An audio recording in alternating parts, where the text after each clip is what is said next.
Once ఆవలింత వస్తే అందరూ నీకు నిద్ర వస్తుంది అంటారు. నిజంగా ఆవలింత నిద్రకు ముందే వస్తుందా? ఆవలింత వెనుక ఉన్న సైన్స్ ఏంటో మనం ఇప్పుడు తెలుసుకుందాం. ఆవలింత అనేది కేవలం నిద్రకు సంకేతం మాత్రమే కాదు, మన మెదడు చేసే ఒక ప్రత్యేకమైన చర్య. మనం ఎప్పుడైతే అలసిపోతామో లేదా నిద్రగా ఉంటామో ఆ సమయంలో మన మెదడు యొక్క పని అనేది చాలా తగ్గిపోతుంది. ఆ సమయంలోనే మన మెదడు యొక్క ఉష్ణోగ్రత కూడా స్వల్పంగా పెరుగుతుంది. మనం ఆవలింత తీసుకున్నప్పుడు పెద్ద శ్వాస తీసుకుంటాము. ఆ సమయంలో చల్లటి గాలి లోపలికి వెళుతుంది.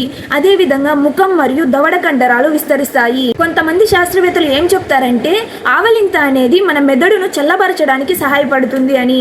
దీనినే బ్రెయిన్ కూలింగ్ థెరపీ అంటారు. అందుకే నిద్రగా ఉన్నప్పుడు, బోర్గా ఉన్నప్పుడు, అదే విధంగా అలసిపోయినప్పుడు మనకు ఎక్కువ ఆవలింతలు అనేవి వస్తాయి. మరొక ఆసక్తికరమైన విషయం ఏంటంటే మనం ఎవరైనా ఆవలింతను చూసినప్పుడు లేదా ఆవలింతల గురించి మాట్లాడినప్పుడు మనకు కూడా ఆవలింత వస్తుంది. దీనినే కాంటీజియస్ యానింగ్ అంటారు. ప్రతి ఆవలింత అనేది నిద్రకు సంకేతం మాత్రమే కాదు, మన మెదడు తన పనిని సర్దుబాటు చేసుకునే ఒక ఆసక్తికరమైన సైన్స్.